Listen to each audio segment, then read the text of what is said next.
아멘. 오늘은 우리 창세기 벌써 17번째 시간입니다. 이제 우리 5장에서 계속 머물렀던 이야기를 이제 6장 넘어서 이제 7장까지 마무리하도록 하겠습니다. 자, 여러분, 우리가 각자의 이름들이 있습니다. 이름들이 있고 우리가 이름을 부르면서 그 사람을 알고 또 그 이름을 통해서 그 사람이 부모님으로부터 무엇을 물려받았는가를 알 수가 있지요. 분명히 그 자식의 이름을 지을 때는 부모된 자들이 자식의 이름을 짓는데 아주 심혈을 기울여서 좋은 이름을 지어주려고 할 것입니다. 여러분도 이름에 다 뜻이 있으시죠? 뜻이 있으시죠? 그래서 부모가 자녀에게 물려주고 싶은 그 유산, 또 부모가 가장 소중하게 생각하는 그 유업을 자녀에게 주기 위해서 이름을 짓습니다. 예를 들어서 자식의 이름을 최사기꾼, 기절도, 양사기 이런 식으로 짓는 사람은 없겠죠. 그죠? 자식의 이름을 이런 식으로 저주하는 부정적인 이름을 쓰는 일은 없을 겁니다. 가끔 또 이름 들어보면 재밌는 경우가 있죠. 저희가 다 아는 이름인데 예를 들면 김말려. 자, 그런 이름 많잖아요. 자, 말려라는 분이 계시면 우리가 충분히 예상할 수 있죠. 위로 언니가 몇 명 정도 있을 거다? 적어도 한 3, 4명, 한 5명은 있다. 그리고 이제 물어보고 싶죠. 남동생 있어요? 이렇게. 자, 아무튼 독특한 이름들이 많이 있어요. 많이 있는데 기본적으로 부모는 자녀에게 축복하는 마음, 그죠? 그에게 주고 싶은 유산을 이름으로 짓기 마련입니다. 자, 우리 지난주에 했던 내용을 조금 복습하고 넘어갈 텐데요. 기억나실 겁니다. 하나님은 한결같으시다, 그죠? 또 성경은 말이 된다. 성경은 구약부터 신약까지 한결같은 하나님을 기록하고 있다라는 것을 지난주에 이야기했었습니다. 하나님께서는 사람을 바라보실 때 의인과 죄인을 바라보는 감정이 동일하시다. 그리고 하나님은 한때는 인자하셨다가 오늘은 좀 삐지셨다가 내일은 돌변하시는 그런 하나님이 아니라 하나님은 구약 처음부터 신약 끝까지 한결같으시다라는 것을 이야기했었습니다. 그 한결같은 원리는 다름이 아니라 사랑과 은혜와 자비의 하나님이다라고 소개해드렸었죠. 제가 유명한 그 설교자의 말을 인용했었죠. 같이 한번 읽어볼까요? 시작. 성경은 위대한 인물들에 대한 기록이 아니라 위대한 하나님에 대한 선언이다. 놀라우신 하나님에 대한 선언이다 라고 지난주에 나눴었습니다. 여러분, 이 원리로 성경이 인물들에 대한 강조가 아니라 하나님에 대한 기록, 하나님에 대한 선언을 적어놓은 것이다라는 이 원리로 성경을 처음부터 읽어나가 보시면 성경은 말이 됩니다. 아무도 의인이 없을 때에, 모두가 타락했을 때 걔 혼자 살아남았대, 걔 혼자 의인이었대, 이런 이야기가 아니라 하나님께서는 어떻게 저 죄인인 저 사람을 저와 여러분 같이 심정이 똑같은 저를 어떻게 사용하셨는가, 저 쓰러져가는 저 민족을 어떻게 구원하셨는가, 그 이야기, 하나님이 어떤 분이신가를 이야기하고 있습니다. 노아는 의인이 아니었습니다, 여러분. 제가 성경을 부정하는 게 아니라 노아가 의인이었다라고 기록한 데에는 그 이유가 있었다는 것이죠. 여러분, 에녹이요? 그 베일에 가려진 에녹, 칭찬할 것 딱 하나, 그리고 흠잡을 것 전혀 없는 그 에녹. 자, 오늘 우리가 한번 신랄하게 파헤쳐 보겠습니다. 여러분, 에녹은 65세에 아들을 낳았습니다. 65세. 아마 그 전에도 낳았을 수 있고 그 후에도 많이 낳았을 겁니다. 그러나 성경은 그 대를 잇는 대표성을 가진 인물을 기록해 놓고 있기 때문에 에녹은 65세에 아들을 낳았다고 기록해 놓고 있습니다. 자, 성경 퀴즈가 나오면 단골 메뉴죠. 에녹의 아들의 이름은, 성경에서 가장 장수한 사람의 이름은 다름 아닌 무드셀라입니다. 무드셀라. 예. 그리고 한 단계 더 발전한 이제 퀴즈를 나가시면 몇 살? 969살. 예. 성경의 최장수한 인물, 거의 1000년을 살았던 인물이었습니다. 그는 장수해서 행복하고 감사하게 살았을까요? 제가 지난주에 조금 힌트를 드렸었죠. 오늘 그것을 조금 더 자세하게 나누겠습니다. 여러분, 성경은요, 그 에녹의 삶의 여정을 아주 구체적으로 기록해 놓고 있습니다. 보십시오. 에녹은 65세 무드셀라를 낳았다고 되어 있고요. 그죠? 그리고 무드셀라를 낳은 후 300년을 하나님과 동행하며 자녀를 낳았다고 합니다. 자, 여기서 우리는 이 성경 구절에서 에녹이 하나님과 동행했다는 것에 너무 집중하는 경향이 있어요. 그래서 에녹의 좋은 특징들을 뽑아내려고 안달입니다. 기록되어 있지 않은 특성들을 추측해서 그걸로 사람들을 올가매기 십상입니다. 제가 지난주에 좀 나눴었죠. 여기는 그냥 하나님과 동행했다고만 나오는데, 그런데 하나님과 동행하려면 뭘 해야 되냐? 첫째, 기도해야 된다. 둘째, 겸손해야 된다. 셋째, 뭐 해야 됩니까? 주의 성수해야 된다. 헌금 많이 해야 된다. 헌신해야 된다. 이상한 적용들로 간다는 거예요. 오히려 그런 에녹이 가지고 있지 않았던 추측으로 인한 그 성질들이 우리의 신앙생활을 올가매기 십상이었다고 제가 지난주에 낱낱이 설명을 드렸었습니다. 자, 이 말씀으로 볼 때 에녹은 65세의 아들을 낳았습니다. 그리고 그 이름이 주어졌습니다. 그 이름의 뜻이 참 독특합니다. 그 이름의 뜻이 뭘까요? 우리나라에서도 이름의 뜻을 중요하게 여기긴 하지만 히브리 민족에게 이름의 뜻은 너무나도 중요합니다. 아브라함이 되었고, 야곱은 이스라엘이 되었죠. 그렇게 하나님이 바꿔주셨습니다. 또 다니엘은 바벨론의 포로로 잡혀가서 벨드사살이라는 이름을 받게 됩니다. 이처럼 다양한 예가 나오는데요. 성경에는 하나님께서 이름을 직접 바꾸시는 경우, 또 이름이 강제로 바뀌어지는 경우가 많습니다. 왜요? 그만큼 이름의 중요성을 강조하기 때문이죠. 자, 그렇다면 무드셀라의 뜻은 무엇일까요? 무드셀라는 성경에 그 이름의 뜻 자체가 기록되어 있진 않습니다. 그런데 여기 나와 있는 이 히브리어를 풀이를 해보면 이 이름의 뜻을 우리가 설명해낼 수 있습니다. 자, 문자적인 뜻은요, 이 히브리어를 보면 이 마트와 셀라흐의 합성어인데요. 마트의 뜻은 창, 무기, 셀라흐는 무기의 사람이라는 뜻이에요. 자, 이거 어떻게 해석해야 될까요? 이 마트의 어원은 죽다, 죽이다라는 뜻이에요. 무트거든요. 그 다음에 보내다, 내어쫓다라는 샬라흐의 파생어로 셀라흐가 나왔어요. 자, 그래서 이것을 풀었으면 어떤 뜻이 되는가? 이렇게 됩니다. 읽어봅시다. 시작. 죽으면 세상의 끝이 온다. 자, 자기 자녀를 낳았는데 이름을 얘가 죽는 날 다 끝나요. 얘 죽으면 세상 끝입니다. 야, 죽으면 세상 끝. 밥 먹어. 야, 끝, 빨리 와. 뭔가 좀 어색하죠? 여러분, 무드셀라의 아버지 에녹이 아들의 이름을 이렇게 지었을까요? 좀 그렇게 받아들이기 힘들어요. 왜냐하면 아까 제가 계속 설명했듯이 자녀의 이름을 이렇게 뭔가 저주스러운 이름, 얘는 죽으면 세상이 끝납니다, 이런 뜻으로 짓지는 않았을 거예요. 그래서 이름이 범상치 않다는 게 첫 번째 이유고, 두 번째 이유는 그가 아들을 낳은 후에 하나님과 동행했다는 걸로 봤을 때 분명히 이 이름은 하나님께서 에녹에게 계시해 주셨을 이름일 것이라는 거예요. 충분히 그렇게 유추해 볼 수 있다는 것이죠. 자, 여러분, 이렇게 독특한 뜻을 가진 이름, 이 무드셀라가 죽는 그 해에 어떤 일이 일어났는지 아세요? 조금 복잡한 도표인데요. 창세기의 족보라는 그런 책이 있어요. 제가 그 책에 있는 그 도표를 스캔해 왔는데요.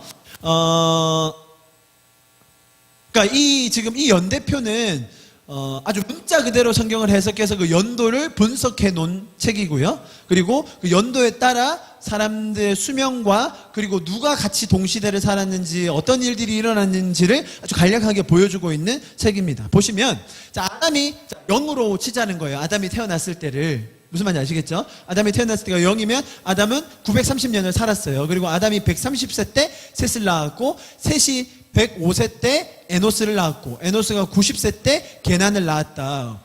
덜덜덜. 자, 이해하셨나요? 이 도표에 진행되는 순서를. 무슨 말인지 아시겠죠? 자, 그 다음에 마할랄렐, 야렛, 에녹이 낳았어요. 에녹은 622년도에 태어난 거예요. 자, 622년도에 태어났을 때 아담이 살았나요? 죽었나요? 아담은 살아있었어요. 그러니까 이제 동시대를 살았단 말이에요. 이해하시겠죠? 그러나 동시대를 살았지만 얼마나 많은 자녀를 낳아서 어떻게 흩어졌는지까지는 잘 몰라요, 저희가. 그러나 일단 동시대에 살았다는 걸 알 수 있죠. 자, 그런데 에녹이 낳고 나서 무드셀라가, 그러니까 아담이 태어난 지 687년이 됐을 때 낳아요. 이해하셨죠? 그러니까 무드셀라가 낳았을 때도 아담은 살아있어요. 이런 생각 안 해보셨죠? 자, 그런데 무드셀라는 몇 년을 살죠? 심각하게 오래 살아요. 자, 무드셀라가 낳고 나서, 그러니까 태초에 아담이 낳은 후 687년에 태어나서 자기는 187세 때 라멕을 낳았는데 얘는 969년을 살아요. 자, 그 뒤에 누가 나오냐? 라멕 다음에 그 다음에 누가 나와요? 노아가 나와요. 노아가 600살 때 홍수 사건이 일어납니다. 그 홍수 사건이 난 해가 무드셀라가 몇 살 때라고요? 죽은 그 해예요. 자, 지금 무슨 얘기 하려는지 이해하셨어요? 그러니까 무드셀라가 태어나면서 하나님께서 에녹에게 무드셀라의 이름을 주신 거예요. 뭐라고요? 에녹아, 너 자식 있지? 얘가 죽으면 세상이 끝날 거야. 사람들한테 얘기해라. 얘가 죽으면 세상이 끝난다. 얘의 이름이 그것을 가르쳐 주는 거야. 에녹아, 사람들에게 알려라. 이해하셨나요? 자, 그러면 우리는 여기에서 우리는 무드셀라가 가장 오래 살았다는 그것을 강조하기 쉬워요. 무드셀라는 오래 살아서 좋았겠다라고 쉽게 추측합니다. 그러나 무드셀라가 오래 살 수밖에 없게 두셔야 했던 하나님의 마음을 이해해야 된다는 거죠. 성경이 지금 뭘 말하려고 하는지 아시겠어요? 무드셀라가 오래 살 수 있도록 하나님께서는 기다리셔야만 했다는 거예요. 이해하셨습니까? 이 무드셀라라는 사람이 1000년의 시간 동안 살았을 때 하나님의 마음은 어땠을까? 여러분, 창세기 1장에 하나님께서 천지를 창조하셨을 때 천지를 바라보며 하나님의 마음이 어땠어요? 심히 좋았더라. 자, 사람의 기준에 우리가 볼 때 아우 멋있다. 야, 저 건물 멋지네. 저 조각 진짜 멋있다. 저 초상화 봐. 5천억짜리야. 멋있지라고 하는 그 정도가 아니라 하나님의 시선으로 볼 때 이 세상 우리의 모습이 어땠다고요? 심히 좋았다. 자, 그랬던 그 모습이 지금 이 지경까지 온 거예요. 얼마 걸리지 않아. 자, 여러분, 우리가 좀 오해하기 쉬운 구절이 있는데요. 지금 앞에 제가 띄워놨는데 밑줄 친 부분 보시면 여호와께서 사람의 죄악이 세상에 가득함과 그의 마음으로 생각하는 모든 계획이 항상 악할 뿐임을 보시고. 자, 성경에서 뭘 설명하는지 보십시오. 그러니까 사람의 지금 행동이 어디까지 갔다고요? 모든 행동, 한 가지도 빠짐없이, 한 사람도 빠짐없이 모든 행동, 모든 사람이 어린아이부터 어른에 이르기까지, 그죠? 다 악했다는 거예요. 그러면서 땅 위에 사람 지으셨으면 어떻게 하셨다고요? 한탄하시고 근심하셨다. 자, 여기서 한탄하셨다의 뜻이 뭡니까? 하나님께서 그 심히 좋았던 것을 만드셨는데 결국 하나님도 실수하셨다는 말인가요? 결국 하나님은 자기가 만드신 것을 후회하셨다는 말인가요? 야, 내가 한번 해봤는데 이거 아니네. 다 뒤집어서 다시 시작하자. 지금 그 얘기 하시는 건가요? 그렇게 생각하기 쉬워요. 한탄하셨다, grieve 하셨다는 걸 보고 후회하셨나? 한숨 쉬셨나? 저도 그렇게 생각할 때가 많았었습니다. 오늘 어쩔 수 없이 이 히브리 원어를 조금 봐야 될 건데요. 이 한탄하다의 히브리 원어는 인나햄이라는 단어예요. 인나햄. 그런데 이 단어는 숨이 차다, 신음하다 라는 뜻을 가진 나함이라는 단어에서 파생된 단어예요. 자, 무슨 뜻이냐면, 그러니까 타인의 비극으로 인해 내가 너무 애통하고 마음이 찢어질 것 같은 그 상태를 묘사하는 거예요. 6절 후반부에 그래서 마음에 근심하시고 라고 설명하고 있지 않습니까? 그러니까 똑같은 표현이라는 거예요. 사람들이 지금 처해져 있는 상황, 사람들이 지금 죄로 인하여 죄에 물들어 처음부터 끝까지 어린아이부터 노인에 이르기까지 모두가 악한 뿐임을 보시면서 하나님의 마음이 애통하시고 찢어지고 슬퍼하신다는 것을 표현하고 있는 거예요. 여러분, 하나님께서는 인간을 만드실 때 단순히 동물과 같은 존재로 만드시지 않으시고 하나님과 같은 존재로 지으셨어요. 자기의 형상대로 하나님처럼 생각하고 선택하고 감정을 느끼며 다스릴 수 있는 존재로 만드셨는데 그들이 정작 죄에 빠져서 하고 있는 일이 서로를 죽이고 시기하고 질투하고 멸시하고 파멸로 이끄는 길을 가고 있다는 것이죠. 그런 모습을 보며 하나님은 안타까워하고 애통해 하셨다. 그것이 바로 여기 6절에 말하는 한탄하사의 뜻입니다. 자, 여러분, 우리는 지금 이 하나님의 원리대로 감사하며 기쁨으로 살았어야 하는 이 인류가 어떻게 이 지경까지 왔는가를 보게 되는 것입니다. 그들은 죄로 인하여 참혹한 환경에서 살아야 했고 그것을 불쌍히 여기시는 하나님의 마음을 여기서 볼 수 있습니다. 자, 여러분, 그럼 한번 생각해 보세요. 지금까지 우리가 봤던 성경에 빗대어 볼 때 이런 상황에서 하나님은 어떻게 하십니까? 반드시 먼저 찾아오세요. 그리고 그들에게 은혜를 주시고 방법을 설명해 주시고 가르쳐 주세요. 그래서 하나님은 에녹을 찾아오신 거예요. 에녹이 잘해서가 아니라 에녹도 65년 동안 죄 짓고 똑같이 살았습니다.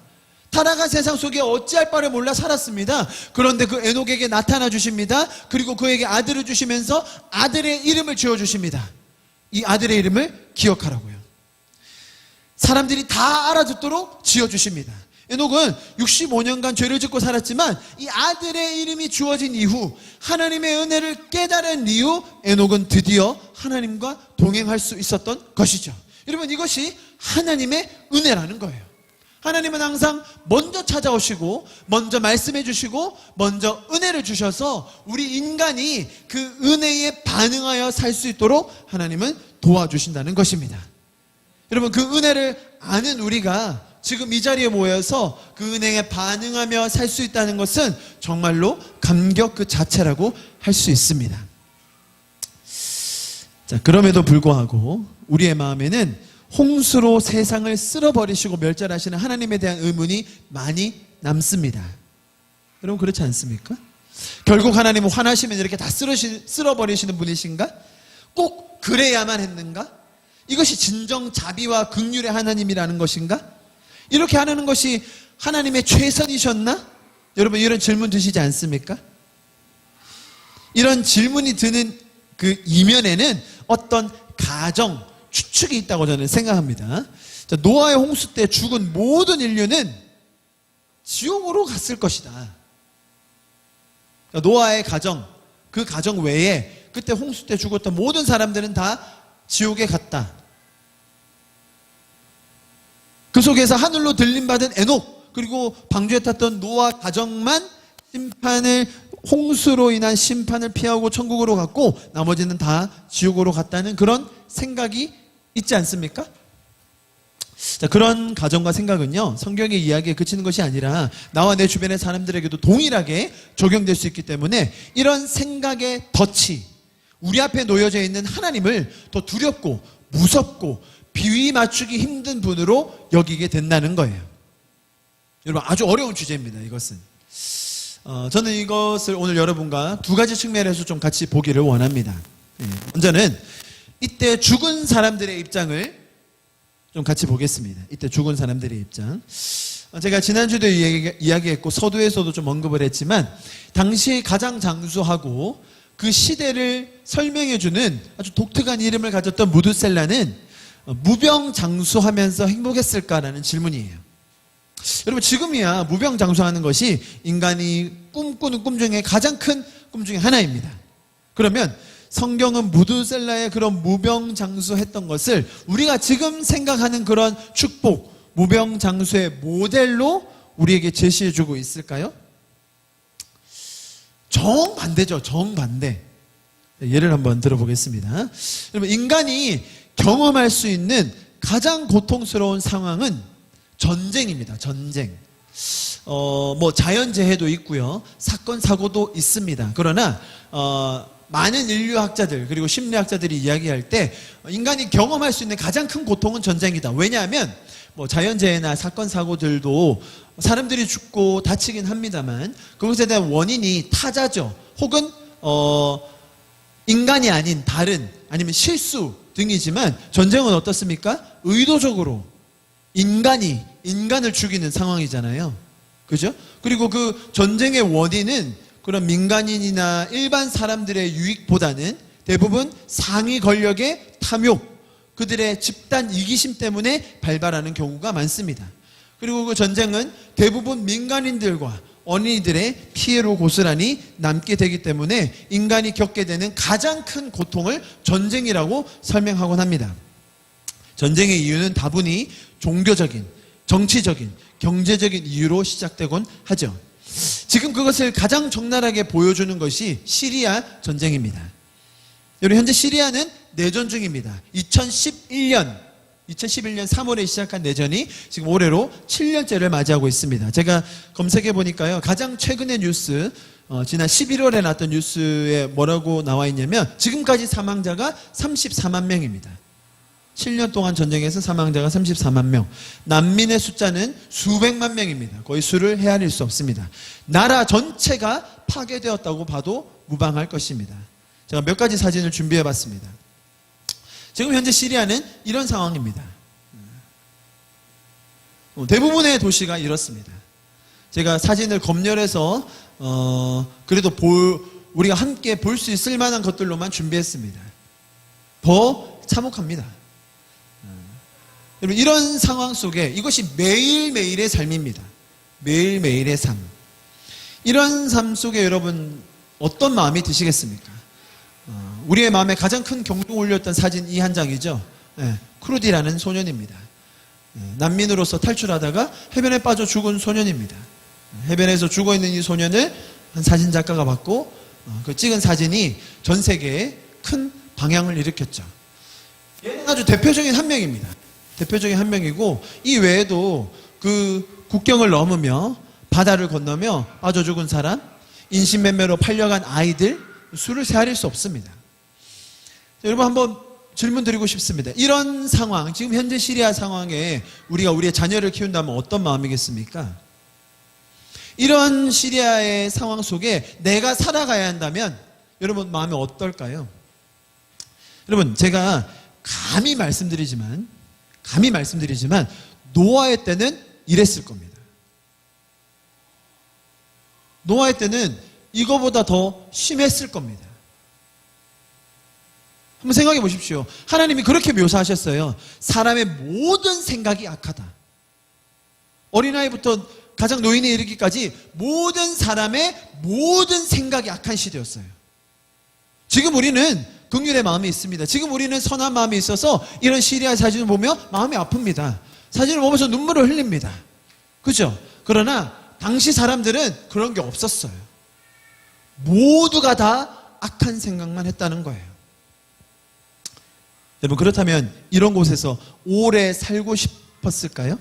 이런 인간의 탐욕과 추악의 절정을 바라보며 살아가야 했던, 그것도 긴 세월을 살아가야만 했던 무드셀라의 마음은 어땠을까요?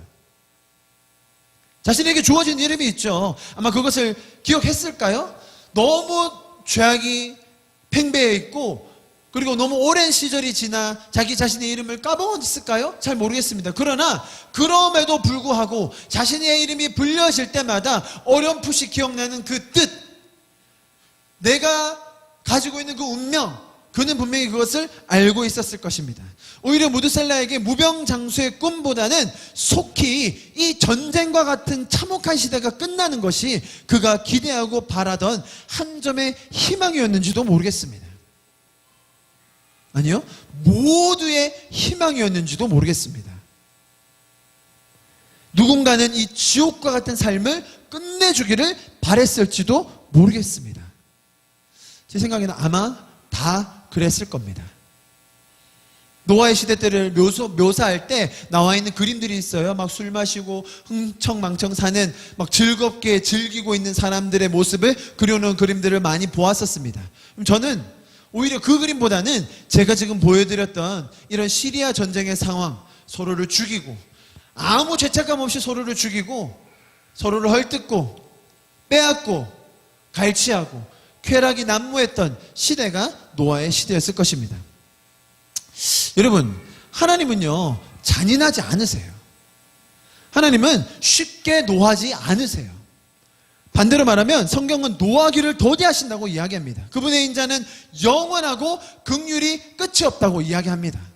하나님을 떠나 인간의 죄악된 모습으로 살아가면서 사랑과 은혜와 자비의 개념조차 사라진 그곳을 고통과 아픔 속에 살아가는 저들을 바라보며 천년을 기다렸던 하나님의 마음은 정말로 찢어졌을 것입니다.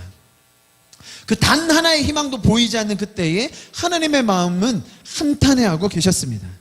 자, 여러분, 이 인류를 이 상태로 내버려 둘 때의 결말이 어땠을까요? 자, 지금 시리아와 같은 이 상황이 전 세계에 정말 영원토록 천년 동안 지속될 경우 어떤 상황이 벌어질까요? 저희 한글 단어 중에 이런 단어가 있죠. 너무 어울릴 것 같습니다. 자멸. 그러지 않았을까요? 거기에 어떤 희망의 꽃이 피어날 수 있을까요? 소망의 싹이 자랄 수 있을까요? 그런 시절이 1000년, 2000년 지속될 경우 괜찮아질 거야, 나아질 거야, 사회가 좋아질 거야라고 하는 희망이 샘솟을 수 있었을까요? 정반대입니다. 인간의 탐욕과 죄악이 절정에 달했을 때, 그들을 그대로 두었을 때 그들은 자멸할 수밖에 없었을 것입니다. 여러분, 대한민국의 전쟁의 소문이 흉흉합니다. 너무 많이 있어왔던 터라 우리는 안전불감증 때문에 그 소식을 애써 묻어두고 지내는지도 모르겠습니다. 우리가 전쟁이 나지 않기를 바라고 기도하고 소망하고 있습니다. 만약에 전쟁이 나서 도시 한복판에 폭탄이라도 떨어진다면 수만 명이 사망할 것이고 수십만 명이 부상할 것을 우리는 예측하곤 합니다. 여러분, 그런 상황은 상상만 해도 끔찍합니다. 그런데 제가 만약에 예를 들어 보겠습니다. 한국에 전쟁이 나서 매일 약 3,000명 정도의 사람이 죽어나간다고 하면 생각해 보십시오. 하루에 3,000명씩 죽어나간다. 서울에서, 부산에서, 대구에서 하루에 3,000명씩 전쟁으로 인해 죽고 있다. 자, 어떻게 될까요? 전 세계 미디어에서 난리가 날 겁니다. 그죠? 난리가 날 거예요. 그러면서 연일 최신 뉴스로 보도를 해야 될 겁니다. 여러분, 제가 충격적인 이야기 하나 말씀드릴까요? 대한민국에 매일 낙태로 죽는 아이가 3,000명 정도 됩니다. 하루에 3,000명입니다. 대한민국에서만. 여러분, 이것은 가장 낮게 잡은 수치입니다. 그러니까 의사들이 정부기관에서 파악할 수 있는 정도의 숫자입니다. 아마 이거보다 2배, 3배, 많게는 10배도 될지 모르겠습니다. 대한민국은 지금 현재 하루에 3,000명씩 무고한 생명을 소리 없이 죽이고 있는, 자신의 쾌락과 자신의 편리함을 위해서 아무 이유 없이 생명을 죽이고 있는 나라가 대한민국입니다. 그러면 제가 노아의 시대, 시리아의 상황, 그리고 지금 대한민국의 상황을 비교했습니다. 우리가 지금 노아의 시대를 살고 있는 사람들 아닙니까? 나의 편리함과 나의 쾌락을 위해서 세상에 나와서 빛도 바라보지 못한 그 아이들을 죽이는, 소리 없이 죽이는 그런 세상을 살고 있는 우리는 노아의 시대를 살고 있지는 않습니까? 여러분, 이런 세상을 바라보시며 하나님은 어떠한 마음을 가지고 계시겠습니까? 자, 여러분, 제가 첫 번째로 당시 죽었던 사람의 입장을 지금 현대와 비교하여 설명을 해드렸습니다. 자, 두 번째 관점에서 한번 나눠보겠습니다. 두 번째는 사후 세계에 대한 관점입니다. 사후 세계. 우리 마음속에 제가 이렇게 설명드렸음에도 불구하고 그래도 의문이 남는 것은, 그래 좋다, 그때 당시 살았던 사람들 지옥 같은 삶을 살았다고 치자. 그러나 그 지옥 같은 삶을 사는 사람들이 죽어서 또 지옥에 간다면 그것은 너무나 불행하고 억울하고 공정하지 못한 것 아니냐라는 의문이 들지 않습니까? 자, 그러면 제가 이 시점에서 한번 여러분에게 Let me get this straight, 단도직입적으로 한번 여쭤보겠습니다. 노아 시대 때 죽은, 노아 가족 말고요, 노아 가족 말고 죽은 나머지 사람들은 천국에 갔습니까? 지옥에 갔습니까? 한번 투표해 볼까요? 어차피 보기는 1번, 2번밖에 없는데. 우리 지훈자매는 어떻게 생각하시죠? 지옥에 갔다? 자, 그러면 반대로 물어볼게요. 시리아에서 죽은, 지금 시리아에서 34만 명이 죽었어요. 그 중에 수만 명은 어린아이였어요. 어린아이. 그 어린아이들은 지옥에 갔나요? 천국에 갔나요? 천국? 또 갑자기 또 천국으로. 왜 걔네들은 왜 이슬람 국가에서 태어나? 부모들은 다 예수님 안 믿고. 네. 그렇게 살았던 시리아에서 죽은 아이 수만 명은 천국에 갔나요? 지옥에 갔나요? 여러분, 이거는요, 지옥에 갔다고 믿는 신학을 가진 부류가 상당히 많아요. 그리고 반대적인 신학을 가진 부류도 있어요. 자, 이거는 신학에 따라 크게 나뉘어요. 여러분, 무슨 말이냐면, 이 무신론자들이나 혹은 우리 크리스찬 내에서도 여러분이 신앙에 대해서 고민하면서 아마 당연히 가져봤을 질문 중에 그 베스트 중에 하나가 이거예요. 이순신은 천국에 갔나 지옥에 갔나? 세종대왕님은 천국에 가셨어? 지옥에 가셨어? 아니, 당시에 예수님을 들을 기회가 있었어? 그런데 우리가 이순신 그때 그 영화 뭐예요? 그 영화 명랑 나와가지고 대한민국의 모든 목사님들이 이순신 인용했다는 거 아니에요. 죽으면 뭐 살고 살면 죽으리라 성경에 나오는 이순신, 거의 이순신은 하나님급이에요. 뭐 거의 성경급. 그러면서 설교 많이 하시는 거 제가 들었거든요. 그런 이순신이 죽었는데, 죽었죠. 결국 돌아가셨습니다. 이순신은 천국에 갔습니까? 지옥에 갔습니까? 자, 여러분, 이것에 대해서 지난 2000년 동안 많은 신학적 토의가 있었는데요. 당연히 그 사람들은 예수님에 대해서 알지도 못했고 들어보지도 못했고, 그들은 지옥에 가기로 결정된 자들이기 때문에 지옥에 갔다고 믿는 칼빈주의자들이 있습니다. 어린아이가 이른 나이에 죽었다? 걔는 지옥에 가기로 결정된 거다 라고 말합니다. 그리고 반대로 로마서 1장에 나오는 것처럼 그들 속에 남아있는 선한 양심으로 인하여 만물에 나타난 하나님의 신성을 보고 반응하여 천국에 갈 수 있다고 주장하는 알미니안 사람들도 있어요. 자, 이 두 개의 부류는 크게 나뉩니다. 그런데 문제는 뭐냐면 내가 어떤 신학을 선택하느냐에 따라 내가 믿는 하나님에 대한 이미지가 달라져요. 자, 그렇다면 저희는 무엇을 믿고 어떻게 가야 될지에 대해서 제가 한번 제안해 보겠습니다. 그러나 오늘은 성경 공부를 하면 제가 조금 더 자세하게 다양한 분파들에 대해서 설명드리겠지만, 오늘은 또 그렇게 할 시간이 없기 때문에 제가 제 생각을 바탕으로 여러분에게 강력하게 주장해 보겠습니다. 아시겠죠? 한번 들어보시기 바랍니다. 그러면 제가 반대로 여러분에게 한번 질문해 볼게요. 하나님은 사람들을 구원하기 원하실까요? 아니면 지옥에 던져 넣기를 원하실까요? 너무 간단하고 너무 단순하지만 심오한 질문입니다. 그리고 답은 너무나 뻔합니다. 전자죠. 자, 또 다른 질문 하나 드리겠습니다. 그렇다면 지옥은 어떤 곳입니까? 지옥. 성경에는요, 천국과 지옥에 대한 얘기가 생각보다 많이 안 나와요. 여러분 기억나는 장면 제가 생각한 한두 개 정도 있어요. 구약에는 거의 안 나오고요, 신약에도 한두 개 그러니까 많이 없어요. 그런데 그러다 보니 천국 지옥에 대한 추측이 난무해요. 그래서 자, 천국 지옥 갔다 온 분 간증 들어보신 분 계십니까 혹시? 천국 지옥 갔다 아마 계실 텐데요. 천국 지옥 환상에서 한번 보거나 실제로 한번 갔다 오신 분들은요, 평생 간증 집회 바로 따는 당상이에요. 집회가 그냥 바로 다 잡혀버립니다. 천국 지옥 한번 보고 왔다 이런 분들. 자, 근데 문제는 뭐냐면 천국 지옥 갔다 온 분들 제법 많으시거든요. 실제로 환상으로 보시고 뭐 또 육신이 들려서 가셨다고도 하고, 아니면 뭐 살짝 죽었다고 오신 분들도 계시고 많아요. 자, 다 인정합니다. 그런데 문제는 뭐냐면 가서 보고 오신 천국 지옥이 다 같을까요? 다를까요? 어찌 그렇게 한결같이 다르지요? 누구 말을 믿어야 돼요? 천국에는 높은 빌딩이 있는 거예요? 아니면 드넓은 평야가 있는 거예요? 천국에는 개털 모자를 쓰는 곳이에요? 황금연료가 쓰는 곳이에요? 도대체 어디예요, 천국이? 자, 똑같이 얘기하면 성경에 계시록에 천국을 묘사한 장면이 나와요. 자, 그 계시록의 묘사는 요한이 보고 적은 거예요. 그것만이 천국에 대한 묘사일까요? 자, 여러분 잘 들어보십시오. 그러니까 하나님께서 우리에게 가르쳐 주시고 있는 천국과 지옥에 대한 그 분류 중에 가장 핵심되는 기준은 뭐냐면 하나님이에요. 하나님. 그러니까 하나님이 계신 곳이 어디예요? 천국이고, 하나님이 안 계신 곳이 어디예요? 자, 보세요. 내가 하나님을 알고 하나님과 동행하면서 내가 어디에서 와서 무엇 때문에 살고 어떻게 살아야 되고 또 내가 나중에 어디로 가는지에 대해서 확실히 알면서 비록 내 인생에 힘들고 어려움이 있을 때라도 주님께서 주시는 그 은혜로 말미암아 새 힘을 얻고 날마다 그 은혜를 경험하고 누리고 나누고 사는 삶, 그리고 우리가 이것을 뭐라고 불러요? 이 땅에서의 천국. 자, 반대로 어떤 사람은 하나님도 모르고 내가 어디서 와서 어디로 가며 무엇을 해야 되며 왜 해야 되며 그들의 삶의 주제와 이유와 방향을 모른 채 인생에 끌려다니는 삶, 그것을 이 땅에서 살고 있지만 뭐라고 불러요?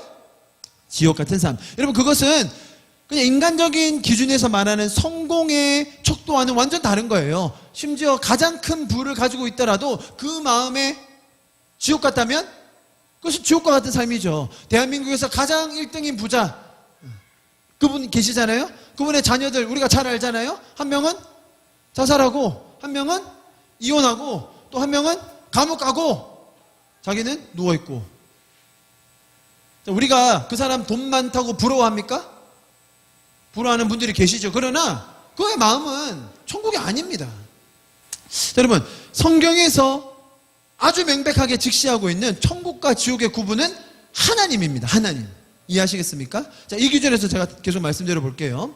여러분, 저는 개인적으로 하나님께서는 이런 지옥과 같은 삶을 살고 있는 수많은 사람들, 우리 주변에 있는 사람들, 그리고 세상에 있는 너무 많은 사람들, 그 사람들이 하나님을 알지 못하고 그 은혜와 사랑을 경험하고 누리지 못하는 그 사람들을 하나님은 너무나도 구원하기 원하신다고 저는 믿습니다. 모든 사람을 구원하기 원하신다고 저는 믿습니다. 하나님께서 예정해 놓으신 그 축복 가운데로 들어오기를 원한다고 저는 믿습니다. 왜냐하면 성경에도 이렇게 적혀있기 때문입니다. 같이 한번 읽어보겠습니다. 시작. 하나님은 모든 사람이 구원을 받으며 진리를 아는 데 이르기를 원하시느니라. 하나님은 한 분이시요 또 하나님과 사람 사이의 중보자 한 분이시니 곧 사람이신 그리스도 예수라. 그가 모든 사람을 위하여 자기를 대속물로 주셨으니 기약에 이르러 주신 증거니라. 자, 성경에서 뭐라고 얘기합니까? 하나님은 모든 사람을 구원하시고 그리스도는 누구를 위하여 돌아가셨다? 모든 사람을 위하여 돌아가셨다. 할렐루야. 자, 한 구절 더 읽어보겠습니다. 시작. 주의 약속은 어떤 이들이 더디다고 생각하는 것 같이 더딘 것이 아니라 오직 주께서는 너희를 대하여 오래 참으사 뭐라고요? 아무도 멸망하지 아니하고 어떻게 해요? 다 회개하여 이르기를 원하시느니라. 아멘. 여러분, 하나님께서는 자신의 형상으로 창조한 모든 인류가 구원받기를 원하십니다. 모두가 회개할 수 있는 길을 열어두셨습니다. 여러분, 천국의 문은 넓습니다. 천국의 문은 쉽습니다. 천국으로 들어가는 문은 누구에게나 열려있고 쉽고 넓고 편한 길입니다. 아멘? 그래야 말이 됩니다. 안 그렇습니까? 천국의 문이 좁다고 얘기하면 성경이 말이 안 됩니다. 천국의 문이 가시밭길이라고 하면 말이 안 되는 거예요. 나 구원받았는데 말이야, 그 가시밭길, 그 십자가의 길을 어떻게 갔는 줄 알아? 야, 너 구원 쉽게 받는 거 아니야? 그거 쉽지 않은 거야. 하나님 믿는 거 고난과 어려움과 그 모진 핍박과 시련을 다 겪어야 믿을 수 있는 거야. 자, 이렇게 얘기하면 성경이 말이 안 되는 거예요. 여러분, 우리의 죄적인 상황 때문에 그럴 수는 있지만 적어도 하나님 입장에서는 그렇게 만들어 두시면 안 되는 거예요. 동의하십니까? 그러면 여러분 마음속에 떠오르는 의문 구절이 하나 있어야 되는데요. 천국 문은 넓다 좁다? 좁다고 나와 있어요, 성경에.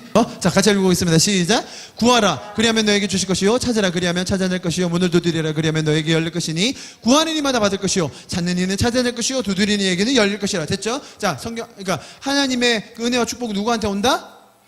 자, 이러이러한 자들에게 온다는 거죠. 자, 제가 읽을게요. 그냥 너희 중에 누가 아들이 떡을 달라는데 돌을 주며 생선을 달라는데 뱀을 줄 사람이 있겠느냐? 너희 중에 누가 심지어 너희가 악한 자라도 이 양아치 조폭 깡패라도 자식이 좋은 거 달라고 하면 좋은 거 주는데 누가 뱀을 주겠으면 누가 정갈을 주겠냐? 하물며 너희 하나님 아버지께서 구하는 자에게 좋은 것으로 주시지 않겠느냐? 됐죠? 자, 지금 맥락을 이해하셔야 되는 거예요. 하나님의 마음이 어떤 건지를 얘기했어요. 그러므로 누구든지 남에게 대접을 받고자 하는 대로 너희도 남을 대접하라. 이것이 율법의 선지자니라. 자, 요 문제 좀 어려워요. 갑자기 왜 여기 뜬금없이 들어갔을까? 다음에 우리 성경 공부할 때 나누고요. 자, 그 다음 구절 보세요. 그 다음에 뭐라고요? 좁은 문으로 들어가라. 멸망으로 인도하는 문은 크고 그 길이 넓어 그리로 들어가는 자가 많고 다음에 생명으로 인하는 문은 좁고 길이 협착하여 찾는 자가 적음이라. 죄인 중에 천국 문, 생명의 문, 진리의 문을 찾는 자가 있다 없다? 죄인 중에 그 문을 두드리고 찾고 구하고 하나님 이거 주세요, 좋은 거 주세요, 좋은 게 뭔지 알고 경험해 본 사람 있다 없다? 죄인 중에는 없다는 얘기예요. 찾는 자가 적다는 거예요. 그래서 문이 좁다고 표현되어 있는 거예요. 모든 사람들 어디로 간다고요? 멸망의 문, 넓어 보이는 그 문으로 간다는 거예요. 그것이 죄인이고 그것이 죄인의 습성이라는 거죠. 그래서 하나님께서는 아무도 구하지 않고 아무도 알지 못하고 아무도 찾지 못할 그때에 누구를 보내주세요? 그의 아들 예수님을 보내주시는 거예요. 그래서 막혀져 있었던 그 담을 허무시고 가려져 있던 휘장을 찢으시고 모든 막혀있던 돌들을 치우셔서 천국의 문을 우리에게 활짝 열어주신 것이죠. 그게 하나님의 마음이라는 거예요. 하나님께서 홍수 때의 그 애타는 마음을 가지셨던 그 심정, 동일한 심정을 가지시고 예수 그리스도께서는 이 땅에 오셔서 우리가 하나님 아버지께로 나아갈 수 있는 그 문을 활짝 열어주신 거예요. 그래서 모든 이가 구원을 받고 모든 이가 회개하여 모든 이가 멸망치 않기를 원하시는 마음을 우리에게 보여주고 계신 것입니다. 할렐루야. 그래서 예수님께서 이렇게 말씀하셨습니다. 요한복음 10장에 이렇게 말씀하십니다. 그러므로 예수께서 다시 이르시되 내가 진실로 진실로 너에게 말하노니 나는 양의 문이라. 내가 문이라는 거예요. 내가. 예수 그리스도의 문은 넓고 예수 그리스도의 문은 쉽고 평탄한 길을. 왜? 그분이 이미 고난을 치르셨기 때문에, 그분이 이미 십자가를 지셨기 때문에, 그러니까 우리에게는 그 문을 통과할 수 있는 권한과 자유와 힘이 주어진 것이죠. 그래야 성경의 말이 되는 거예요, 여러분.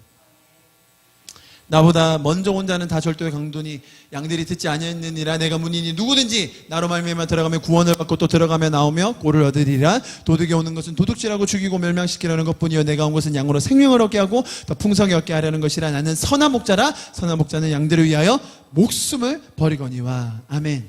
여러분, 찾는 자가 아무도 없을 때에 예수님께서는 그 홍수의 상황을 보시며 안타까워하셨던 하나님의 심정을 가지고 이 땅에 오셔서 우리를 위하여 대신 그 죄를 지시고 우리를 구원하여 이 지옥과 같은 삶을 살고 있는 우리에게 천국을 소개해 주시고 천국을 은혜로 주시고 그리고 그 천국에서 감사와 기쁨으로 살 수 있도록 우리를 구원하여 주신 분이 바로 예수 그리스도인 것입니다. 아멘. 우리 말씀을 마무리하겠습니다.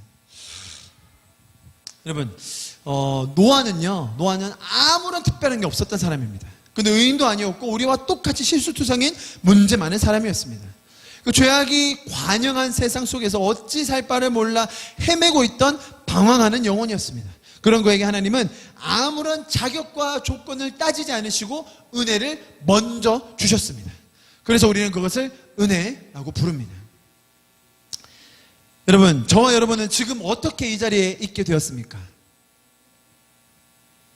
여러분은 지금 오늘 이 자리에 앉아 있었던 이 일을 미리 계획하셨습니까? 예측할 수 있었습니까? 우리가 서로 만나고 이렇게 감사한 마음으로 한 자리에 모여서 예배드리고 앉아 있는 것, 또 하나님께서 주신 그 은혜와 감격을 같이 예배하며 찬양하며 표현하는 것, 우리의 스스로의 힘으로 이것이 가능한 일입니까? 여러분, 이 모든 것은 하나님의 은혜임을 우리가 고백해야 할 것입니다. 여러분, 성경이 말하는 논지는 이겁니다. 잘 들어보십시오. 여러분, 저와 여러분도 홍수 때 노아의 방주에 타지 못하고 그 홍수 안에 죽어갔었을 그 수많은 무리 중에 한 명이었어야 합니다. 저와 여러분도 홍수 사건으로 인하여 하나님을 알지 못하고 죄악된 세상 속에, 단순히 죄악된 세상이라고 표현하기는 너무 약하죠. 아까 제가 보여드렸던 그 사진처럼 정말로 단 하나의 희망도 보이지 않은 것 같은 그 상황 속에 살았던 수많은 무리들 중에 저와 여러분도 한 명이었다는 거예요. 네? 그러니까 성경이 말하고자 하는 논지는 저와 여러분도 그럴 수밖에 없는 존재였으나 하나님께서는 은혜로 말미암아 예수 그리스도의 사랑으로 말미암아 저와 여러분을 노아로, 에녹으로 불러주셨다는 겁니다. 그것이 성경이 말하고자 하는 논지입니다. 그것이 성경이 하나님께서 지금 저와 여러분에게 말씀하시려고 하는 바로 핵심입니다. 여러분, 노아의 홍수와 방주 사건은 인류를 멸절시키기 위한 하나님의 심판이 아니라 끝까지 은혜를 주시고 인류를 구원하시기 위한 하나님의 사랑이었습니다. 그 증표가 저와 여러분입니다. 다 쓸어버리시고 그냥 끝내자, 더 이상 하지 말자, 아니면 다 쓸어버리시고 다시 시작하다 해도 하나님은 하루 만에 다시 하실 수 있습니다. 그러나 그러지 않으시고 하나님께서 은혜를 주시는 그 한 사람, 노아, 에녹, 저와 여러분으로 인하여 이 세상은 하나님의 은혜가 유지되고 있는 것입니다. 저와 여러분, 하나님의 은혜를 경험하고 누리고 나눌 수 있는 저와 여러분들로 인하여 아직도 하나님은 꿈을 꾸고 계신 것입니다. 하나님께서 창세기 1장부터 세상을 창조하시고 심히 좋았다라고 말씀하신 그 형상들을 저와 여러분 가운데 회복하시고, 또 우리 주변에 있는 그 지옥 같은 삶을 살고 있는 그들로 인하여 그 천국을 경험하게 원하시는 그 하나님의 마음이 오늘 우리 가운데 부어지기를 간절히 소망합니다. 우리 이 시간 함께 기도하고 이제 예배를 마칠 텐데요. 좀 그렇게 기도했으면 좋겠습니다. 하나님, 저는 죽을 수밖에 없는 죄인이었습니다. 저는 망할 수밖에 없는 존재입니다. 주님, 제가 제 죄악과 저의 탐욕과 저의 죄성을 이 시간 센다면 저는 이 자리에 앉아 있을 수 없는 존재입니다. 제가 하나님의 은혜를 경험하지도 누리지도 나누지도 못할 존재입니다. 그러나 주님, 왜 은혜로, 어찌 그 큰 사랑으로 하나님께서 지금 이 자리에 저를 앉혀주셨습니다. 하나님을 알게 하시고 그 은혜를 알게 하시고 누리게 하시고 배우게 하시고 또 나눌 수 있는 존재로 저를 지금 이때까지 이곳까지 불러주신 하나님, 감사를 드립니다.